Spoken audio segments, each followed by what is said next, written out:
CM ಸ್ಥಾನ ಸಿಗೋವರೆಗೂ KPCC ಪಟ್ಟವನ್ನ ಬಿಡಲ್ವ DKShi. Congress ನಡೆಯಿಂದ ದೊಡ್ಡ ಮಟ್ಟದ ಬದಲಾವಣೆ ಆಗುತ್ತಾ ಕಾಂಗ್ರೆಸ್ ಪಡೆಯಲಿ ಅನ್ನುವಂತ ಕುತೂಹಲ ಕೂಡ ಮೂಡ್ತಾ ಇದೆ. ಡಿಕೆಶಿ ಸಿಎಂ ಆಗಲಿ ಅಂತ ಹಲವು ಶಾಸಕರು ಮಠಾಧೀಶರು ಒತ್ತಾಯ ಮಾಡ್ತಿದ್ದಾರೆ.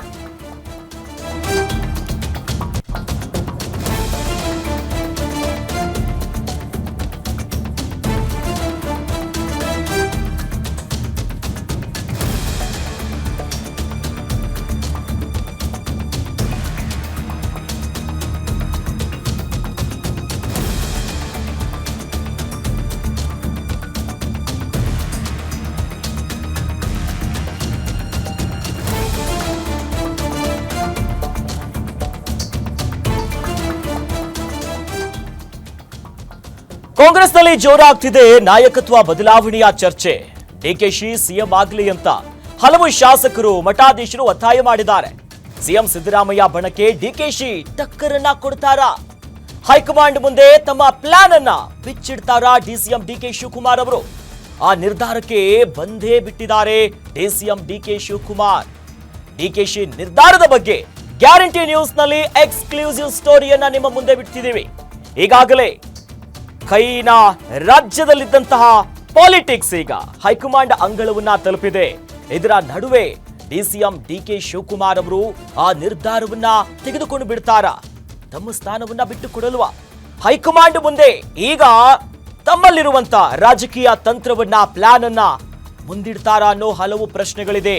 ಈಗಾಗಲೇ ನಾಯಕತ್ವ ಬದಲಾವಣೆಯ ಚರ್ಚೆ ಕಾಂಗ್ರೆಸ್ ಮನೆಯಲ್ಲಿ ಜೋರಾಗ್ತಿದೆ. ಸೆಪ್ಟೆಂಬರ್ ಕ್ರಾಂತಿ ಆಯ್ತು, ಬಹಿರಂಗ ಹೇಳಿಕೆಗಳಾಯ್ತು. ಅದರ ನಡುವೆ ಡಿಕೆ ಶಿವಕುಮಾರ್ ಅವರ ನಿರ್ಧಾರದ ಬಗ್ಗೆ ನಿಮ್ಮ ಗ್ಯಾರಂಟಿ ನ್ಯೂಸ್ ಎಕ್ಸ್ಕ್ಲೂಸಿವ್ ಸ್ಟೋರಿಯನ್ನ ನಿಮ್ಮ ಮುಂದೆ ಇಡ್ತಾ ಇದೆ. ಕಾಂಗ್ರೆಸ್ನಲ್ಲಿ ನಾಯಕತ್ವ ಬದಲಾವಣೆಯ ಚರ್ಚೆ ದಿನದಿಂದ ದಿನಕ್ಕೆ ತಾರಕಕ್ಕೇರ್ತಿದೆ. ಈಗ ಡಿಸಿಎಂ ಕೂಡ ದೆಹಲಿಗೆ ಹೋಗಿದ್ದಾರೆ, ಮತ್ತೊಂದು ಕಡೆ ಸಿಎಂ ಕೂಡ ತೆರಳಲಿದ್ದಾರೆ. ಇವೆಲ್ಲದರ ನಡುವೆ ಯಾವೆಲ್ಲ ಬದಲಾವಣೆಗಳು, ಜೊತೆಯಲ್ಲಿ ಏನೇನಿತ್ತು ಸಿಎಂ ಸಿದ್ದರಾಮಯ್ಯನವರ ಬಣಕ್ಕೆ ಡಿಕೆ ಶಿವಕುಮಾರ್ ಅವರು ಟಕ್ಕರ್ ಕೊಡ್ತಾರಾ?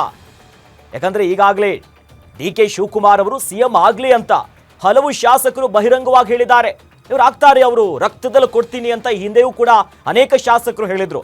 ಅದರ ನಡುವೆ ಈಗ ಶ್ರೀಗಳು ಮಠಾಧೀಶರು ಕೂಡ ಅವರು ಆಗ್ತಾರೆ, ಮತ್ತೊಂದು ಕಡೆ ಅನೇಕ ಕಡೆಯಲ್ಲಿ ಭವಿಷ್ಯ ಕೂಡ ನುಡಿದಿದ್ದಾರೆ.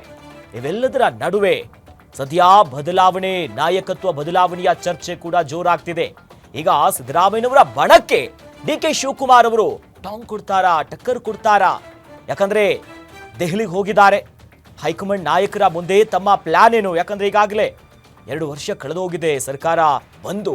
ಇದರ ನಡುವೆ ಆ ನಿರ್ಧಾರಕ್ಕೆ ಬಂದು ಬಿಡ್ತಾರಾ? ಇದೇ ನೋಡಿ ಕಾಂಗ್ರೆಸ್ನಲ್ಲಿ ಕುತೂಹಲ ಕಾರಣ ಆಗಿರೋದು.